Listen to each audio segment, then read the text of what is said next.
you live in the UK these days and you've lived here for a long time, dare I say you might be one of an ever dwindling species of naughty natives still left on this godforsaken Isle of Ennui. Um, then you've probably noticed it change over the years and not necessarily for the best. And I think that's the understatement of the century, to be honest. We once had an empire, albeit built on the back of the Industrial Revolution, and we were at the helm, at the forefront of innovation, industrial technology, production, world influence. We were a proud major world power once upon a time. And really, over the past 70 years or so at least, um, we've witnessed what can only be described as just a precipitous cultural decline. Um, a nation of hardworking, honest peoples into what is today just an absolute shadow of its former self. Um, you have an almost effectively beaten population, most of which are just living just utterly dull lives, locked in wage slavery, if they can still get a job these days, which is just getting harder and harder, and just trying to keep their heads above water. Working classes, what's left of them, just fleeing further and further away from the major cities, into the kind of nooks and crannies of the country. So, you just think of those like holdouts, economically deprived seaside towns. And they often can't get work anymore because there's just no more work to go around these days. And you get this kind of formation of an underclass strata of society. Generally working people that basically just can't get on the economic ladder at all. And so they just fall further and further behind. They, fall prey to alcohol and, drug abuse and other deleterious addictions.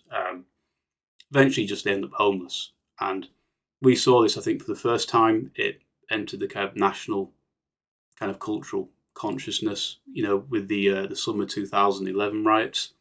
And the riots, remember, they took place kind of like simultaneously, just nationwide, just a burst out of violence. I remember Peter Hitchens at the time remarking that it was like this great flash of lightning that took place, and you see what society had become and just how far it had fallen, like, to paraphrase somewhat. But you get the gist of the sentiment. The middle classes, ever dwindling, are quietly fighting to stay in the middle class and hold on to just what's left of their money. Well, what money there's still left to hold on to. I think what kind of characterizes them, sadly, is a kind of pettiness. Like, it's like crabs in a bucket mentality, NIMBYism, selfishness. Not everybody, obviously, and that goes without saying, but enough that it matters.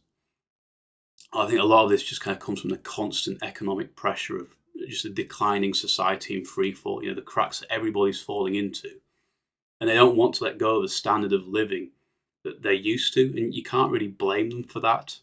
But the lengths that a lot of them will go to, just to stay in the good graces of, social perception, virtue signaling, kowtowing to the chattering classes, not standing up for their own like vital national interests, giving the line away, as Jonathan Bowden used to say, or he once put it. It's kind of sickening. And the upper classes, there's obviously no dignity left there. Even Jacob Rees-Mogg, I think, like, he just seems to me like a pale imitation, like a facsimile of an upper class, dignitary, gentleman. There's just nothing left really of the old class system. It's all just about greed, and there's no illusion or kind of pretension of nobility anymore. It's just all materialism, greed, and of course, they've got nothing to do with the working classes anymore. In fact, they're perfectly happy, like, to attack the working classes and their daughters with just unadulterated, just unmitigated mass immigration, and they just don't give a shit. To be honest, they're about themselves, and that's it. And if anything, they just find the whole thing kind of just funny. If you've ever seen Squid Games, that's not far off the mentality of a lot of the wealthy these days, the super rich. Fear of God isn't there to keep them in check anymore.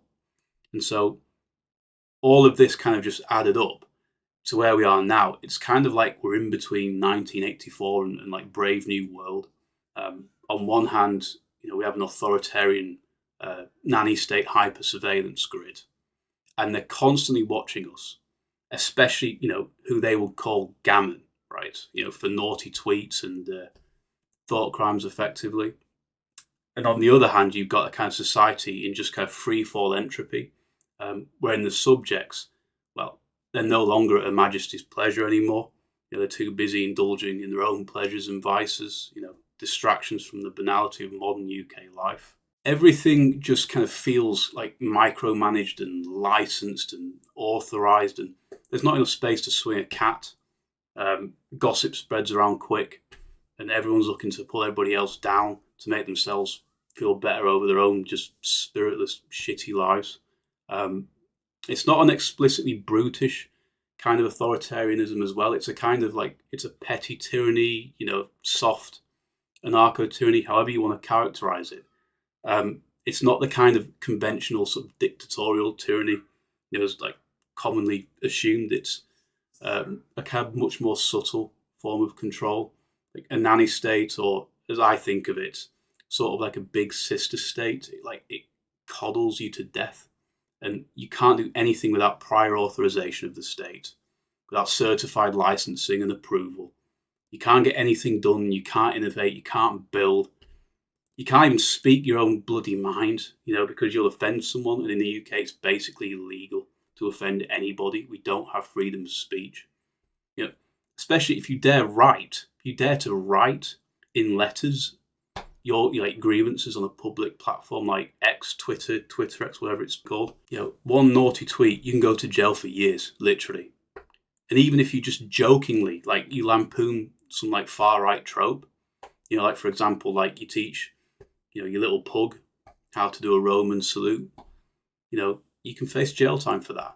We don't really have a broken judicial system as opposed to a fully functioning justice system, but it works at the behest of just legions of Karens, whom any form of what could be seen as kind of traditional masculine resistance, like standing up for yourselves, for your own inalienable rights, as a man, and to protect your tribe.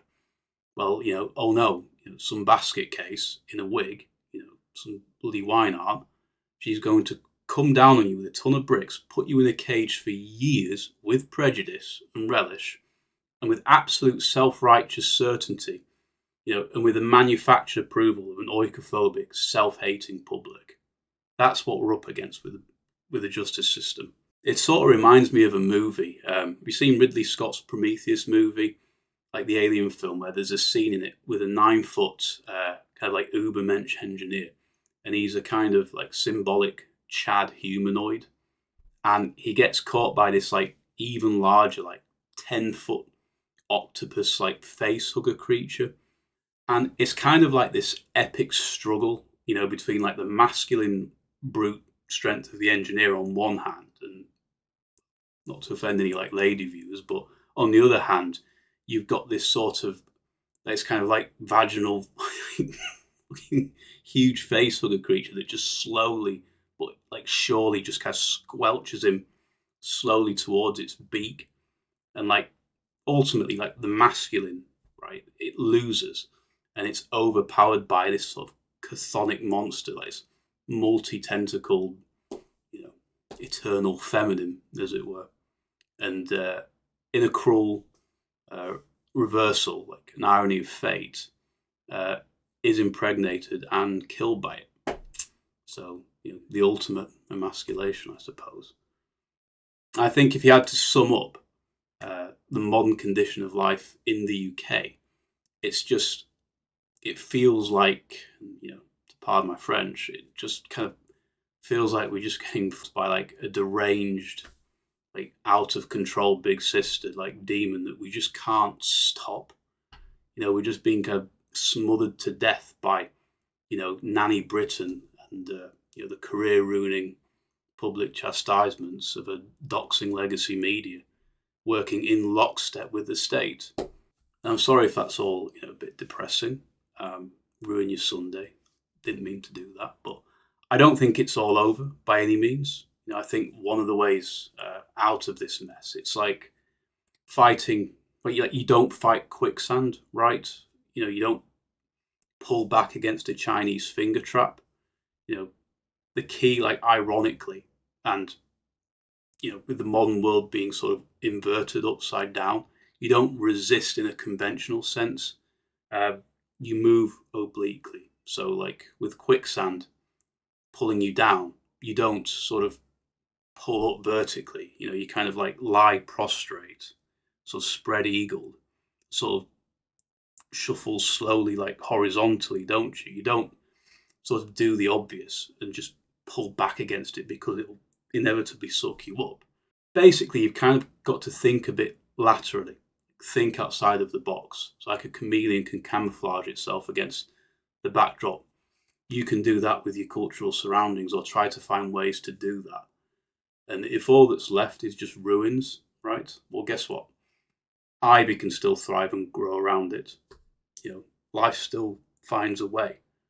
And if you have life in you as well, hopefully, maybe you can find a way too. With that, thanks for watching.